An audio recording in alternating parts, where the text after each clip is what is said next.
Hello and welcome back to my channel and welcome to day 23. We are just rolling along.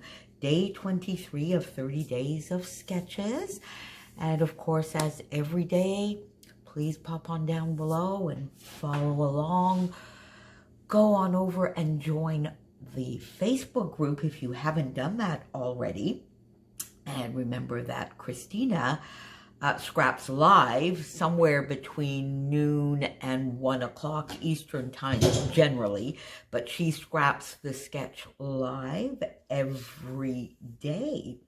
And today's sketch, day 23, was picked by Daisy from Daisy Scraps.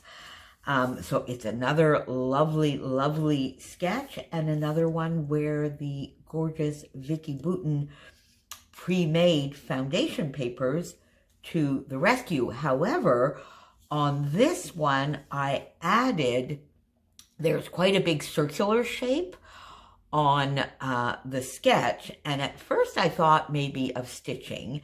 On the sketch itself, it sort of looks like a cut file to me, a gorgeous cut file.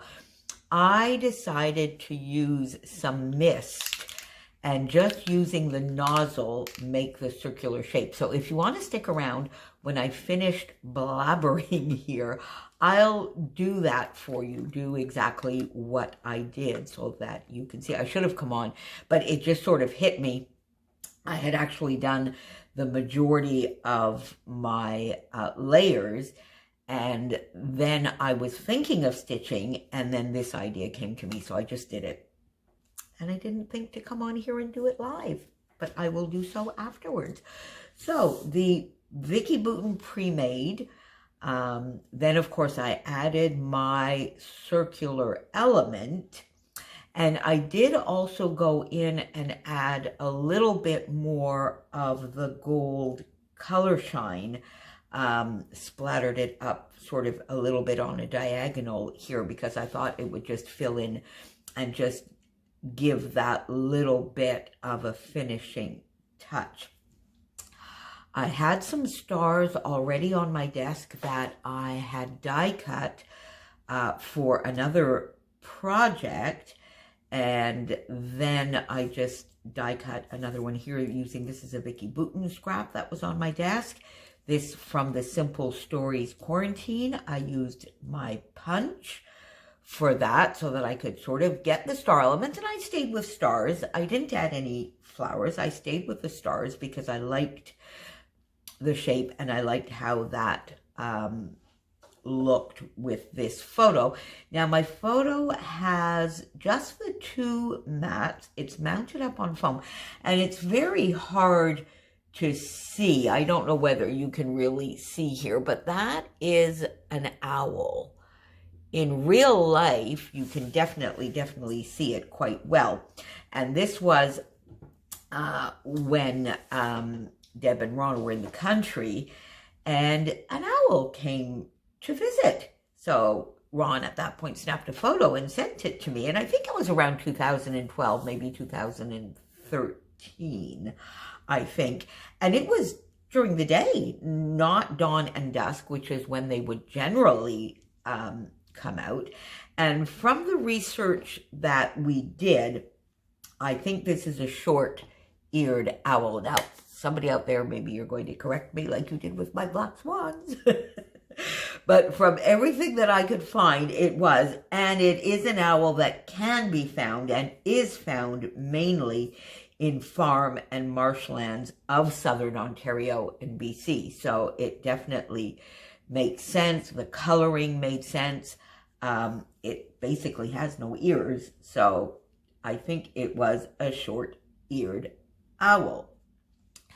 And then I use, this is one of the Vicki Boutin words, so unique visitor. And this I went into my stash and got out some very, very old, those little stickers. Who are they from now? Are they Jelly Bean Soup? Or are they from the mini market? I think it's Jelly Bean Soup that made these fun circular ones. And then just a couple of stars and a couple of extra dots to finish this page off. And I love it. I love it. So thank you so much. So if you want to stick around, I'm going to do this little circular element. If not, well, thank you so much for being with me so far today. Make sure, again, you pop along and see what everybody else has to inspire you today. And as always, thank you so, so much for all of your comments and all of your support. I do try and answer every comment, but this month has been maybe a little bit more difficult. So if I did not answer your comment, I'm very, very sorry. I have read every single comment, and I will try and keep up as best I can. See you back here tomorrow.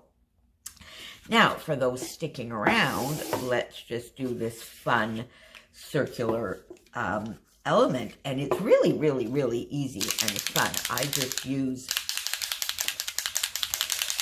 basically, I just use the nozzle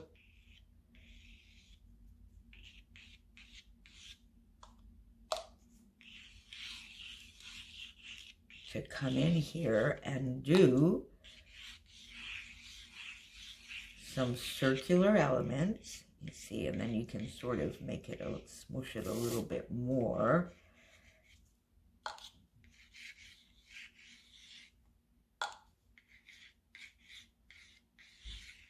I mean, it will never, ever turn out the same.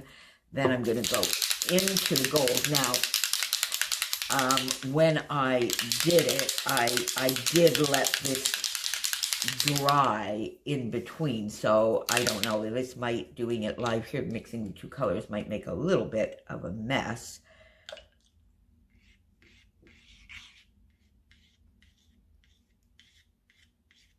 Let me see, just sort of mix it in.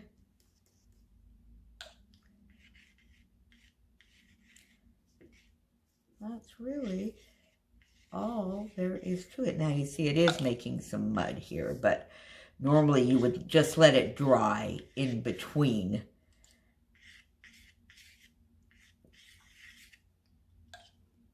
Changing the colors. And then you can come back in and sort of mix the two like I did over there. And it's just really, really a fun, effect. So there you go. That's all there is to it. So as I said, the only thing, of course, normally what I had done when I put the teal down, of course, is I let it fully dry before going in with the gold. And then I went back, let that fully dry, and then went back with a little bit of teal as well, so that you don't get this sort of little muddy look here, because I'm just doing it live with you without letting the coats dry in between. But it's just a fun little technique that takes no time at all. So there you go. Once again, thank you, and I will see you tomorrow. Bye for now, my friends. Stay safe.